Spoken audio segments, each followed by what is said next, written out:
food in would be great. What else is challenging about the timing of those meals? Like sometimes, like the day after game, I'll go early, super slow. So like, I think Monday, I got up early, so I was working out instead of eating a meal at 4, and so that really threw me off, and I didn't know what to do afterwards. It was like, wait, 2 meals at 5:30 and 8:30 again. It just Yeah. Yeah, that's okay. And I know that's weird, but you can do that. That's absolutely got to get the meals in. It's got to happen. Additionally, so we talked about food quality a little bit. How are you guys doing on food quality? Thumbs up if you're crushing it. Sideways if it's like, meh, okay. Thumbs down if you had Ben & Jerry's last week. No? Awesome.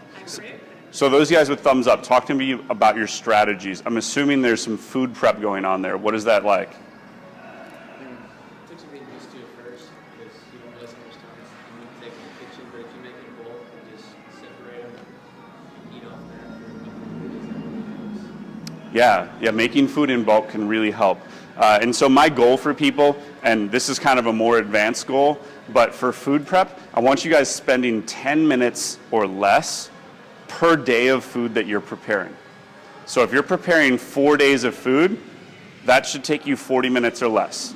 It doesn't necessarily include cook time, but it is going to include prep time. And so some things that I do that tend to work well are I'll buy chicken thighs because they're tasty. There's a little bit higher fat content there than chicken breast, but it's still within our realm of lean protein. I'll take chicken thighs, cut the package open, dump it on a cookie sheet. I'm preheating the oven while I'm doing this, by the way. Then I spray it with a tiny bit of coconut oil and then grind up a little bit of seasonings on it. In the oven it goes. With that, I throw some broccoli or some Brussels sprouts or both on a cookie sheet. Little tiny spray of coconut oil. In the oven it goes. In addition, maybe some potatoes.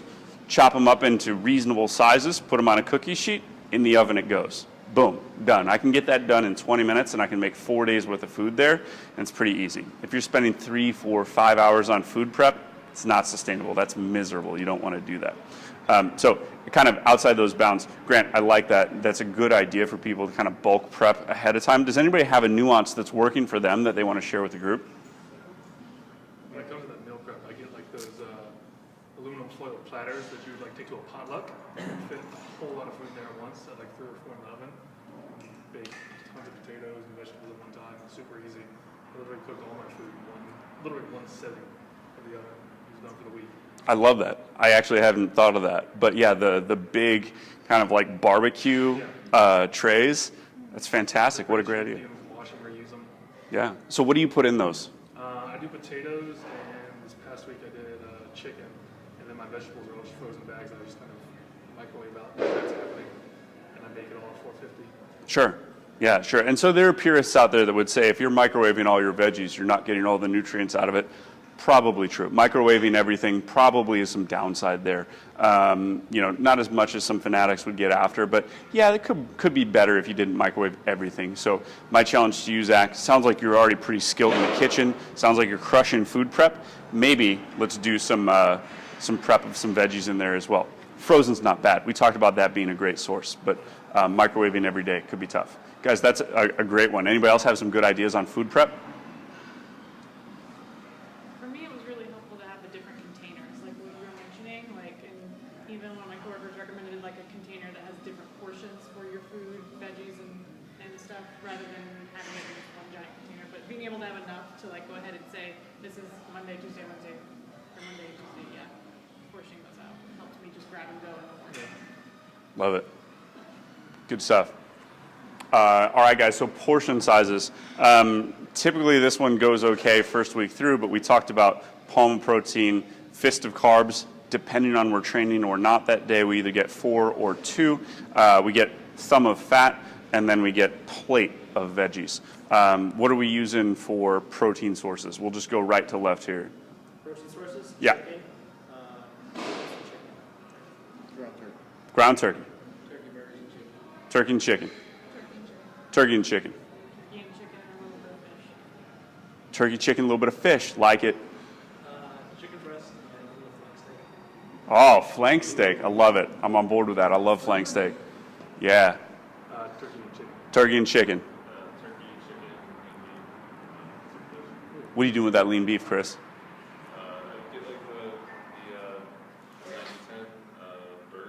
Yeah. Make 4 of them at once, and then I have, you know, one, and then have 3 more for later. That's great. Yeah, awesome. I would even challenge you to double that. Okay. Less food prep, right? Good stuff, guys. What are we doing for starchy carbs? We'll go left to right on this one. Potatoes and rice. Potatoes and rice? Yeah, mostly Potatoes and rice? Yep. Potatoes, rice, quinoa. Oh, quinoa. So quinoa. I'm okay with you playing with quinoa. Quinoa kind of goes in that category with legumes as far as like there are some people that it kind of irritates their stomach with it. Most people are fine with quinoa, but just be aware of it. I like that you're branching out a little bit, Chris. Lizzie?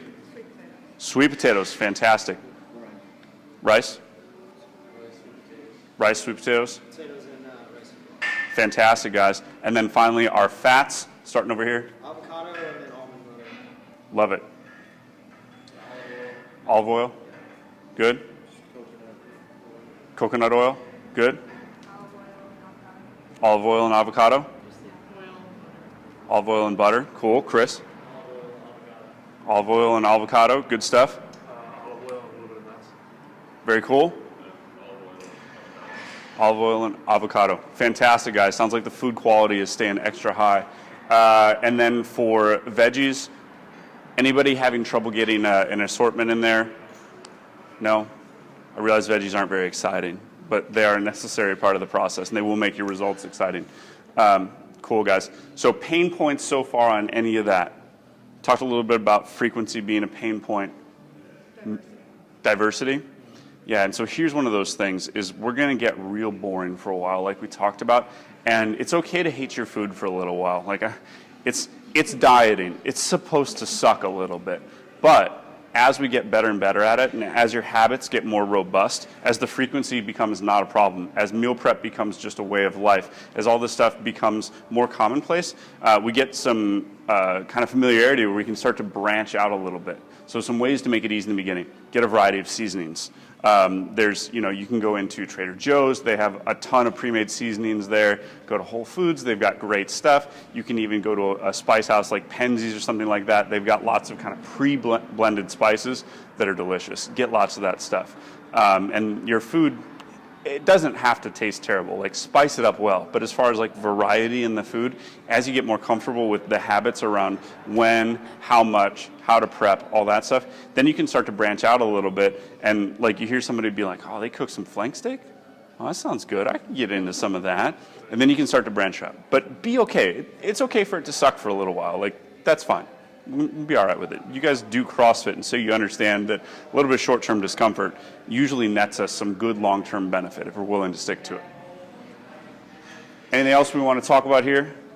Maybe a little bit on the portion. So 2 carb portions, or I guess servings for non-training days and 4 for training days. You got it. Okay. Because I felt like I think that I was sticking too much. Like I was putting carbs in every meal, so I haven't seen my weight move a ton, and I haven't felt like I've needed like more energy. Mm-hmm. So that's been good. But yeah, I definitely got to cut back carbs. I actually forgot about that part last week. Yeah. Yeah, and so don't worry about that because we're not being super specific on exactly what our portion sizes are. We will get there. We will get ultra specific about what and exactly when. We're still building the habits. We're kind of building the framework. We're framing out the building right now so we can start finishing things and getting really specific and make it really pretty and specific to your training schedule, your body weight, etc. By the way, as I said it in the email, none of your meal plans are customized to you. They are all wrong. All the dudes are like 220 pounds and like 6'5". All the ladies are like 150 pounds and like 5'2". It's like, it's not you. So don't follow those meal plans yet. We will adjust it. By the way, that's an important reason to do your body comp, is because if we don't have your body comp, I won't be able to adjust your meal plan to you. So next up.